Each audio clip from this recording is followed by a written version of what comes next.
Hello everybody, welcome to another Chess.com podcast. Now we're going to look at the From's Gambit, which is a reply to the bird's opening. If people don't know the bird's opening, it's f4. It's a very dynamic opening. It's been played since about 1880s, made popular by Grandmaster Bird, who's an English Grandmaster. And the From's Gambit is quite a new reply in the timeline of how long the opening's been played, and that starts with e5.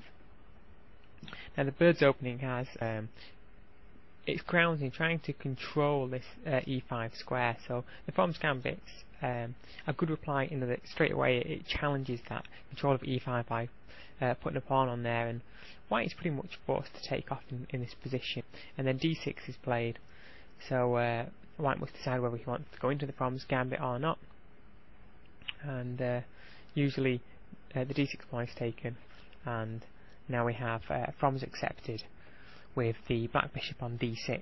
So we already see straight away there's some great lines for the two black bishops as well as the black queen, whereas white's got very little indeed. In fact all he's got is a very weak f2 square, although in compensation he's got an extra pawn. So white's got to be quite careful here. He can't just simply play a move like e4, because the queen will come in to check on h6 on h4, sorry, and after a move like g3, the black bishop can simply take here. Black can be a piece up. He could choose to take himself and then cause other problems. If the king chose to move in this position, then black's going to get in loads of trouble. In fact, in this variation here, he's going to have to give his queen up. So straight away, white's got to be careful because of this weakness on f2, and the most common reply is simply knight to f3, which will be the best move as well. You could also have played g3 in this position, and black comes with a number of replies. He can play bishop out to g4. He could play his knight to f6, but the move we're going to look at in this position is the much more attacking, much more dynamic g5 move.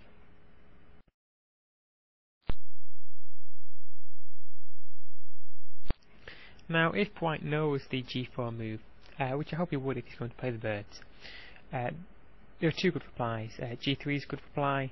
Even better is probably d4. But if white doesn't know this opening, and we'll look at g3 and d4 in other podcasts, he may play something like e4. But black's best plan here is now plough forward with his threat of g4, threatening the white knight. The white knight should know. You should know what happened when the knight wasn't there last time. So if the knight was to move somewhere, certainly the queen would come in with check, and all hell could break loose again.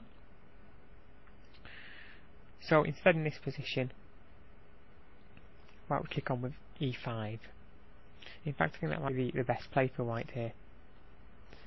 Black takes on f3, white takes on d6, still a pawn up, but now his position is lost.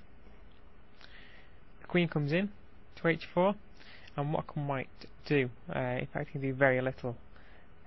The only move he's got is g3, and after the queen comes to e4, white's best play is probably just to give up his bishop and also lose the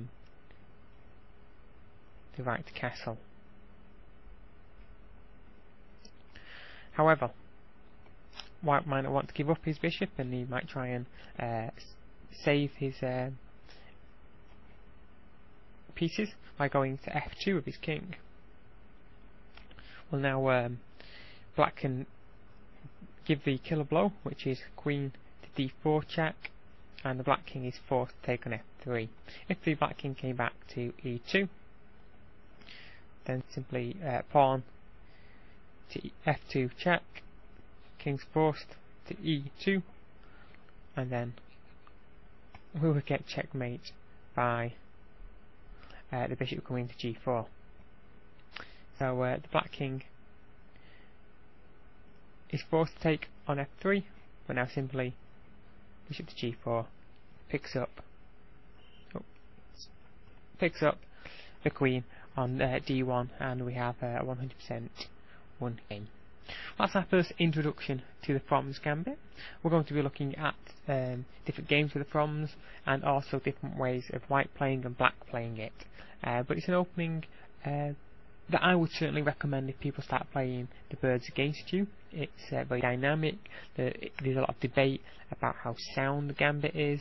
It tends to swing in roundabouts, but certainly at the sub-grandmaster level, and I still include national masters, international masters in this. It's been a very well used and a very well received gambit. Thank you for watching this Chess.com podcast.